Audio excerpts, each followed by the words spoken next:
ചുണ്ടിലെ ചെറിയൊരു മുറിവ് തുന്നാൻ പോയ 18 മാസമുള്ള കുട്ടി എങ്ങനെ മരിച്ചു? ഈ ചോദ്യം കേരളത്തിലുള്ള നിരവധി പേർ ചോദിക്കുന്നുണ്ട്.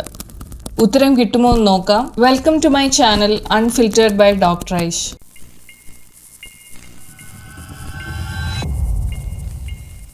അപ്പോൾ മെഡിക്കൽ കാഴ്ചപ്പാടിൽ ലിപ് സ്യൂച്ചറിംഗ് പോലുള്ള പ്രൊസീജിയറുകളിൽ ഒരു കുട്ടിക്ക് എങ്ങനെ കാർഡിയാക് അറസ്റ്റ് വന്നേക്കാം എന്നുള്ള ഡീറ്റെയിൽസ് ഡിസ്കസ് ചെയ്യാം. ആദ്യം തന്നെ ലിപ് സ്യൂച്ചറിംഗ് പോലുള്ള പ്രൊസീജിയറുകൾ വളരെ ലളിതമായ ഒരു ചികിത്സയാണെന്നാണ് എല്ലാവരും കരുതുന്നത്. പക്ഷെ മുതിർന്നവരെ വെച്ച് നോക്കുമ്പോൾ കുട്ടികളിൽ അനസ്തേഷ്യ കൊടുക്കുന്നത് വളരെ സങ്കീർണമായ ഒരു കാര്യം തന്നെയാണ്. കാരണം അഡൽസിനെ വെച്ച് നോക്കുമ്പോൾ കുട്ടികളുടെ ശരീരഘടന, ശ്വാസനാളം, ഹൃദയത്തിന്റെ പ്രതികരണം ഇതെല്ലാം വ്യത്യസ്തമാണ്. കമന്റ് ബോക്സിലൊക്കെ അനസ്തേഷ്യ കൊടുക്കാതെ ഇട്ടിരുന്നുവെങ്കിൽ കുട്ടി ജീവനോടെ ഉണ്ടായിരുന്നേനെ എന്നുള്ള കമന്റുകൾ കണ്ടിരുന്നു. മുഖത്ത് വരുന്ന മുറിവുകൾ അനസ്തേഷ്യ കൊടുക്കാതെ തുന്നലിടുകയാണെങ്കിൽ ഫ്യൂച്ചറിൽ ബാഡ് സ്കാർസിലേക്ക് ലീഡ് ചെയ്തേക്കാം. അതിനാൽ കോസ്മെറ്റിക് റീസൺസ് ഒക്കെ കണക്കിലെടുത്ത് മിക്കപ്പോഴും കുട്ടികളുടെ പേരൻസ് തന്നെയായിരിക്കും പ്ലാസ്റ്റിക് സർജൻസിനെ അപ്രോച്ച് ചെയ്യുന്നത്. ഇപ്പോൾ വാർത്തകളിലൊക്കെ വരുന്നത് 18 മാസമുള്ള കുഞ്ഞിന് അനസ്തേഷ്യ കൊടുത്ത ഉടനെ 10 മിനിറ്റിനുള്ളിൽ തന്നെ ഹാർട്ട് റേറ്റ് താഴുകയും കാർഡിയാക് അറസ്റ്റ്, അതായത് ഹാർട്ട് പൂർണ്ണമായി നിലയ്ക്കുന്ന സിറ്റുവേഷനിൽ എത്തിയെന്നാണ്. ഇവിടെ മുറിവ് സംഭവിച്ചിരിക്കുന്നത് ചുണ്ടുകളിലാണ്. അതായത് സർജിക്കൽ ഫീൽഡ് വരുന്നത് ശ്വാസകോശത്തിന് അടുത്തായിട്ടാണ്. കുട്ടികളിൽ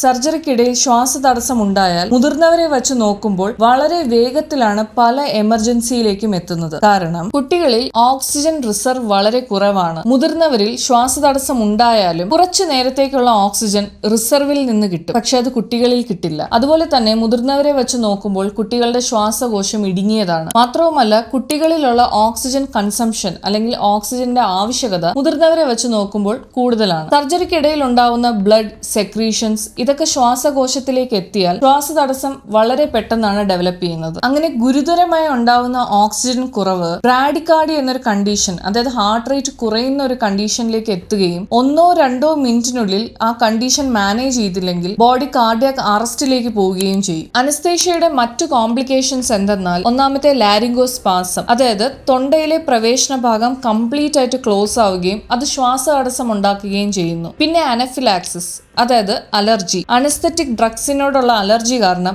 BP കുറയുകയും ഹാർട്ട് റേറ്റ് കുറയുകയും അത് കൺട്രോൾ ചെയ്തില്ലെങ്കിൽ പിന്നെ അറസ്റ്റിലേക്ക് പോവുകയും ചെയ്യുന്നു. പിന്നെ കൺജനിറ്റൽ ഹാർട്ട് ഡിസീസ് എന്ന് പറയും. ചില കുട്ടികളിൽ ജന്മനാ തന്നെ ഹാർട്ട് ഇഷ്യൂസ് ഉണ്ട്. അതുവരെ ഒരു സിംറ്റംസും കാണിക്കാത്ത കേസുകൾ അനസ്തേഷ്യ കൊടുക്കുമ്പോഴായിരിക്കും ആദ്യമായി ഒരു പ്രശ്നം ഉണ്ടാവുന്നത്. പിന്നെ ഡ്രഗ് എറേഴ്സ്, അതായത് കൊടുത്ത മരുന്നിലുള്ള തെറ്റ് അല്ലെങ്കിൽ മരുന്നിലെ ഡോസിലുള്ള തെറ്റ്. പിന്നീട് ആസ്പിരേഷൻ എന്ന് പറയും, അതായത് ഗ്യാസ്ട്രിക് കണ്ടൻസ് അല്ലെങ്കിൽ വയറിലെ ഉള്ളടക്കം ശ്വാസകോശത്തിൽ എത്തുകയും ശ്വാസതടസ്സം ഉണ്ടാക്കുകയും ചെയ്യുന്നു. അങ്ങനെ അറസ്റ്റിലേക്ക് പോകുന്നു. ഇത് സാധാരണ കാണുന്നത് ഡോക്ടേഴ്സ് പറയുന്ന ഫാസ്റ്റിംഗ് പ്രോട്ടോകോൾ, അതായത് 5 to 6 hours ഉള്ള ഫാസ്റ്റിംഗ് ചെയ്യാതിരിക്കുമ്പോൾ വയറിലെ ഉള്ളടക്കം ശ്വാസകോശത്തിലേക്ക് എത്തി പ്രശ്നങ്ങൾ ഉണ്ടാക്കുന്നു. പിന്നീട് ലാസ്റ്റ് ആയിട്ട് പറഞ്ഞാൽ ലാസ്റ്റ് എന്ന കണ്ടീഷനാണ് ലോക്കൽ അനസ്തെറ്റിക് സിസ്റ്റമിക് ടോക്സിസിറ്റി എന്ന് പറയും. അതായത് ലോക്കൽ അനസ്തേഷ്യയുടെ ഡോസ് കൂടിയിട്ട് നാഡീ വ്യവസ്ഥകളെ ബാധിക്കുകയും അതായത് ഹാർട്ട് അരിത്തിമിയ, ഹൃദയത്തിന്റെ താളത്തിലുള്ള മാറ്റങ്ങൾ പിന്നീട് അറസ്റ്റിലേക്ക് എത്തിക്കുകയും ചെയ്യുന്നു. ഇവിടെ ഒരു ഡോക്ടറിന് പിഴവ് സംഭവിച്ചിട്ടുണ്ടോ എന്ന് മനസ്സിലാക്കുന്നത് ചില ഫാക്ടേഴ്സ് കൺസിഡർ ചെയ്തിട്ടാണ്. അതായത് അനസ്തേഷ്യയ്ക്ക് മുമ്പുള്ള പരിശോധന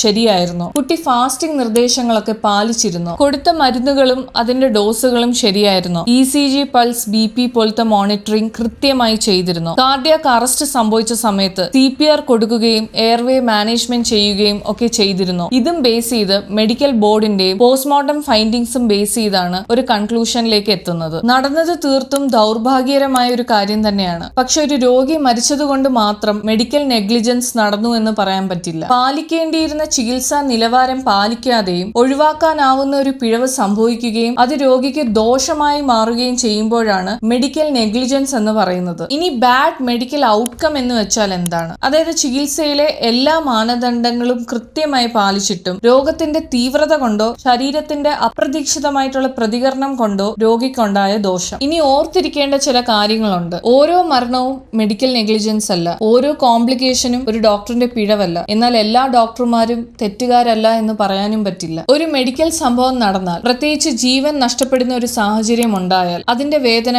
വാക്കുകൾ കൊണ്ട് വിവരിക്കാനാകില്ല. അത്തരം സാഹചര്യങ്ങളിൽ ആ കുടുംബത്തിനോടൊപ്പം തന്നെ നമ്മൾ നിൽക്കണം. മുഴുവൻ വാർത്തകൾ പുറത്തു വരാതെ മാധ്യമങ്ങളിൽ വരുന്ന വാർത്തകൾ കേട്ടിട്ടോ സോഷ്യൽ മീഡിയ ഒപ്പീനിയൻസ് കണ്ടിട്ടോ ഒരു ഒരാളെ കുറ്റക്കാരനാക്കാൻ സാധിക്കില്ല. ഈ വീഡിയോയുടെ ലക്ഷ്യം ആരെയും ന്യായീകരിക്കുകയോ കുറ്റപ്പെടുത്തുകയോ അല്ല, മറിച്ച് മെഡിക്കൽ നെഗ്ലിജൻസും ബാഡ് മെഡിക്കൽ ഔട്ട്കം തമ്മിലുള്ള വ്യത്യാസം പൊതുജനങ്ങൾക്ക് മനസ്സിലാക്കി കൊടുക്കുക എന്നുള്ളതാണ്. ഇതുപോലത്തെ ഇൻഫോർമേറ്റീവ് വീഡിയോസിനായി സബ്സ്ക്രൈബ് ചെയ്യുക. ഈ വീഡിയോ ഇഷ്ടപ്പെട്ടെങ്കിൽ ലൈക്ക് ചെയ്യുക. എന്തെങ്കിലും ക്വയറീസ് ഉണ്ടെങ്കിൽ കമന്റ് ചെയ്യുക.